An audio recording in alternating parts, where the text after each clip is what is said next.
Welcome to One World Radio Station, promoting the oneness of God, oneness of religion, and oneness of humanity.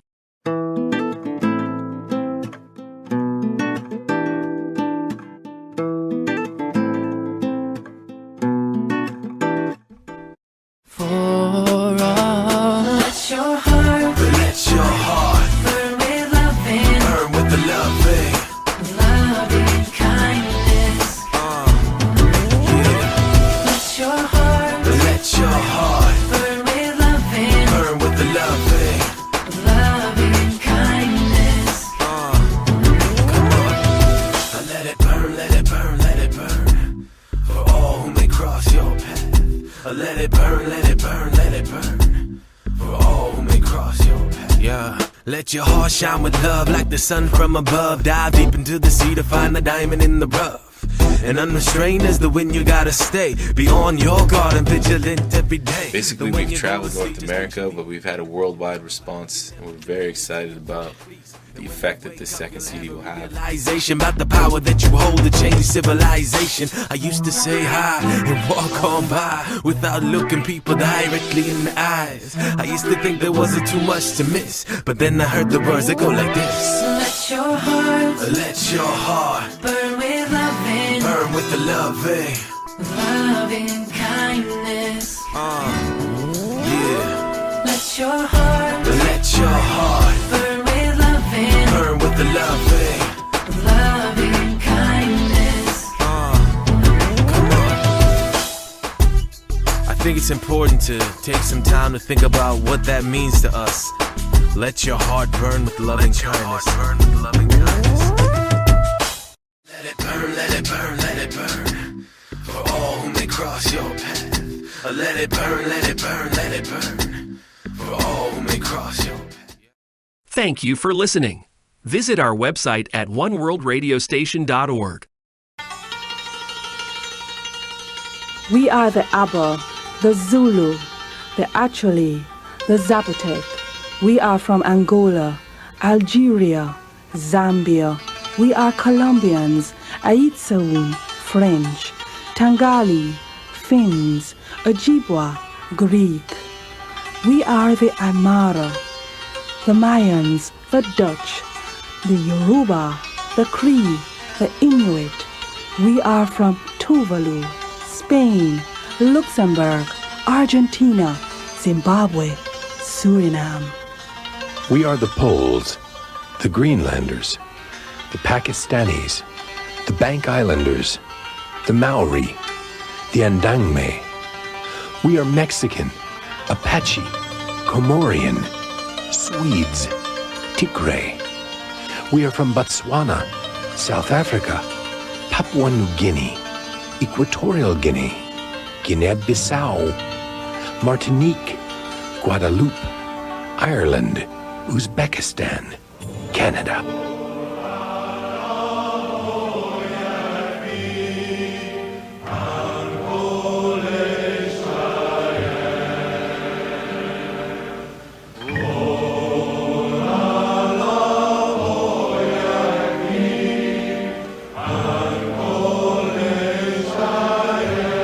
This is the message of the Universal House of Justice to this wonderful Congress, that so wide a diversity of the human race as you represent has assembled at this commemorative event is in itself history-making and is indeed an impressive demonstration of the potency and potential of the covenant as the instrument designed by the Lord of the age for the unification and pacification of the nations and peoples of the earth. We are Germans, Sara, Guaymi, Somalis, Ekoi, Lebanese. We are the Babwa, the Babilis, the Tlingit, the people of Cameroon, the Oromo, the Haida, the Balante. We are Panamanians, Iroquois, Now, therefore, I, David N. Dinkins, Mayor of the City of New York, in recognition of this important gathering in our city, do hereby proclaim Monday, November 23rd, 1992, in the City of New York as Baha'i World Congress Day. We are the Latvians, the Lakota, the Arapaho, the Yami, the Yo, the Bribri. We are Australian, Torres Strait Islanders, Salish, Pygmies, Nepalese, Mauritanians. We are from the Bahamas, Scotland. It is my privilege now to read to you a message to this Congress from the President of the United States of America. Baha'i teachings on religious tolerance, the unity of mankind, the elimination of prejudice, equality of the sexes, and universal peace embody principles that all people of goodwill admire and support. As you salute the life and writings of Baha'u'llah, I join you in praying that we may see the realization of these fundamental principles in every land. You have my best wishes for a meaningful celebration. George Bush.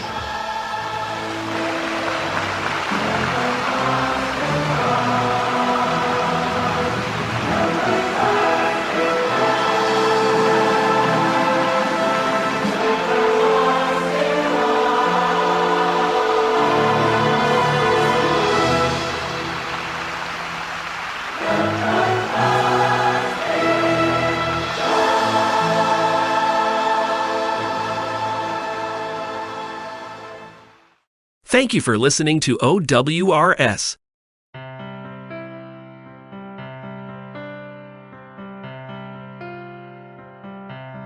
Where there is love, nothing is too much trouble. Where there is love, nothing is too much trouble. Where there is love, nothing is too much trouble. And there is always time.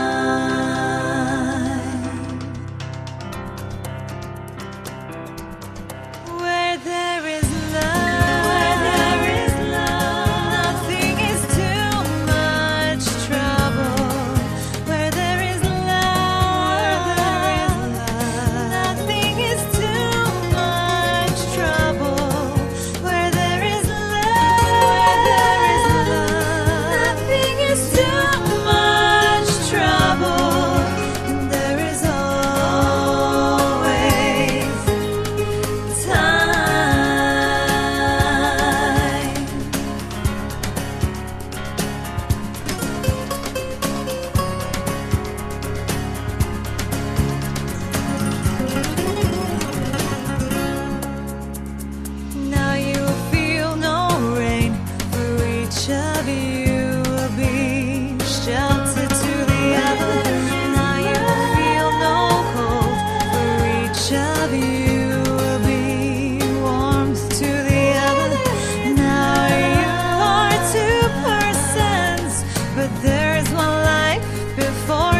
Thank you very much, Madam Chair. My name is Rochelle Bayani. I'm the representative of the Baha'i international community to the European institutions. One of the most pressing concerns that is facing European society and will continue to face European society is the question about how different people of different backgrounds are to live together. And within this question, one predominant concern is how to counter racism and xenophobia. And naturally and importantly, a lot of our thinking and work will go into devising strategies to counter these different and specific forms of prejudice. The Baha'i international community, however, believes that of equal importance is the need for all of us really to gain a deeper understanding of that which unites us. We believe that the ability to articulate what our common humanity consists of is what ultimately underlines our commitment to the elimination of prejudice. In a society as diverse as European society is today, we can no longer identify solely with our particular characteristics. In other words, with that which we're different. We need a conception of our identity that is much wider. We need a conception of our identity which includes all of the human family. And it is therefore that the Baha'i international community encourages the OSCE to explore how educational processes, whether in the framework of school curricula or beyond, can help nurture in this generation and the generation to come a rich, robust, and expansive sense of our common identity and develop amongst European populations a strong loyalty with and responsibility towards all of humanity, rather than only towards those sharing similar social, culture, or other characteristics. Now we are listening to closing remarks by Bonnie Dougal, Principal Representative of the Baha'i International Community to the United Nations, at the Third Nishan Forum on the World Civilization, held at Shandong University, Jinan, China, May 20 to 23, 2014. Thank you, President Zhang Rong, Mr. Zhu Zhalu, friends. I would like to begin by thanking the organizers of the Nishan Forum for bringing us together. Our different experiences, insights, our questions, our ways of seeing the world. And over the past 4 days, this forum has given us a space to speak with and listen to one another, to exchange ideas, and to crystallize and enrich our thinking about the progress of civilization. I have learned much from this experience, and for this I am truly grateful. No doubt, our collective experience here will inform and shape our thinking as we return home and continue to work for the betterment of the world in our respective countries and communities, conscious of the common vision and aspirations that bind and inspire us.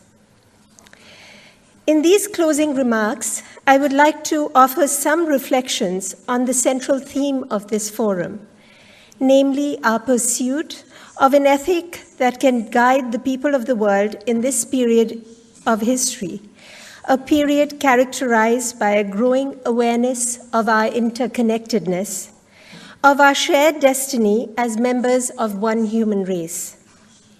The desire to express a universal ethic for our global village and to connect our lives meaningfully to the community of humanity as a whole is deeply felt by growing numbers of people around the world.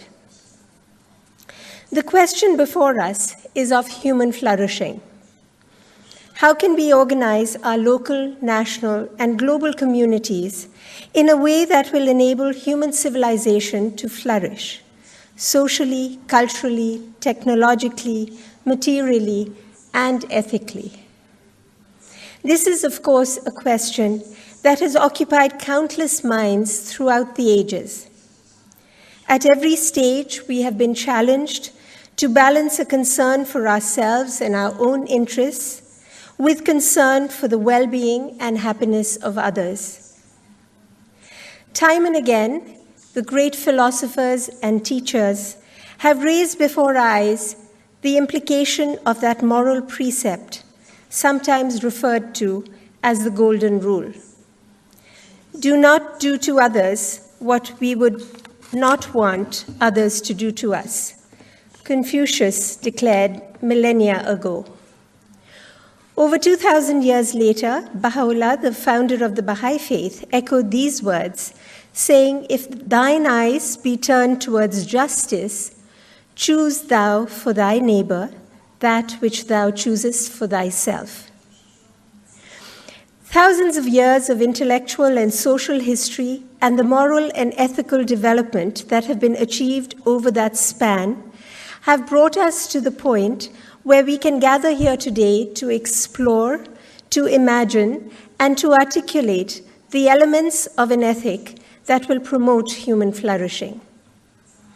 The possibility of a truly global conversation has for the first time appeared on our horizon. Not only can we see our physical unity represented in stirring photographs of our planet, but we have developed the technologies which make conversations about the contours of our shared future together possible. We are, for the first time, part of a global conversation, learning together what it means to be human.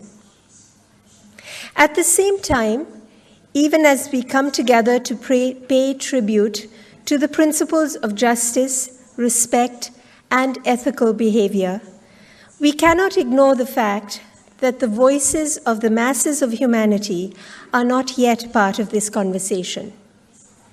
With limited scope for action and agency to play their full role in shaping the course of our common destiny. And as such, we have much to learn. To be sure, we are encountering some very difficult lessons along the way. We see revolutionary changes taking place in every sphere of human life, and in these changes, two fundamental processes can be discerned. One is destructive in nature, tearing apart those structures, attitudes, and habits that, while possibly useful in the past, now stand in the way of human flourishing. The other, integrative, is slowly laying the foundations for new patterns of human relationships. Yet, each in its own way carries us on the path to greater maturity and understanding. The processes of disintegration are apparent everywhere. In the environmental crisis, the exploitation of women and children, the persistence of corruption, the impotence of leaders and institutions to mend the fractures in the structure of society, in the extremes of wealth and poverty, and in the despair and indifference of entire societies that have lost a sense of hope. At the same time, we witness the sweeping integration, drawing diverse groups together, forging a sense of world citizenship, and opening new opportunities for cooperation and collaboration. To an extent unimaginable just a few decades ago, wars between nations are becoming more rare. Great progress has been made in taming discrimination against other human beings on a basis of difference alone. Millions have been lifted out of poverty. Advancements in science have opened undreamed of possibilities for the enhancement of human life. It seems that the threshold has been crossed, fundamental principles have been identified, articulated, and are gradually being given expression through individuals, communities, and social institutions throughout the world. It is clearer than ever that our reality as human beings is one that is deeply rooted in relationships, in our relationship with fellow human beings, within the family, the community, the nation, the global community, with the natural environment, and for many of us, with the notion of God or of heaven or transcendence. These relationships place on each of our shoulders responsibilities and duties. These, in turn, which shape the dynamics of reciprocity and cooperation that give vitality and meaning to our relationships. The emphasis on the relational nature of human life and on human duties and responsibilities, as expressed so eloquently in Confucian thought, remains vital to our life. For Baha'is, the principle that today is to infuse all facets of organized life is that of the oneness of mankind. While on its surface this principle appears simple enough, in practice its implications are far-reaching and profound, challenging us to imagine and create a community which has not existed in the history of human race. The principle of the oneness of mankind asks not merely for cooperation and goodwill, it challenges us to rethink and reconceptualize the relationships that have defined our society. Those relationships based on adversarialism, on domination, on exploitation, on discrimination, on dishonesty, on ignorance, or the like. The principle of the oneness of humanity calls for an organic change in the very structure of society, in the establishment of new patterns of human life and human interaction based in understanding, unity in diversity, mutualism, and cooperation. How will such a change come about? I don't think any of us knows in detail the answer to that. What we do know is that each of us bears a measure of responsibility. All human beings, wrote the founder of the Baha'i faith, have been created to carry forward an ever-advancing civilization.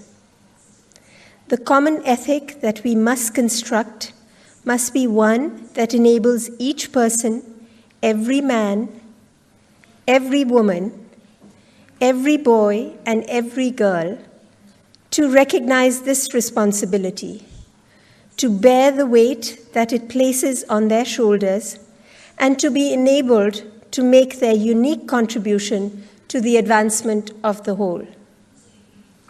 As we go forth from this conference, let us embrace that sense of responsibility with the inspiration and insight we have gained in the course of the past few days, and be prepared to exercise it with greater wisdom and faith. Thank you. This is OWRS. Why you looking puzzled? You probably think there will never be peace, but we fit together like a puzzle because every piece is like a person with purpose. Without him, something's missing. If I omit any word from this verse, it'll throw off the rhythm. Without eyes, we don't got no vision, no ears, not a chance to listen, no hand, it's never written, no God, no world to live in. Everyone is part of one divine system. God's manifestations come to reveal all the gems that are hidden. The essence of his religion is to serve as a lamp. Ye are the fruits of one tree and the leaves of one branch. Deal ye one with another with the utmost love and harmony. So powerful is the light of unity. God is one, man is one, all is one, until every soul is reached. No rest, cause the work ain't done. So if you're with us, join the circle. Your spirit is the missing piece. Look at that, we fit together so beautifully. We are drops of one ocean, leaves of one tree. Mankind is one, so it's Contact us by email at info@oneworldradiostation.org. Wishing you health and happiness. Bye for now.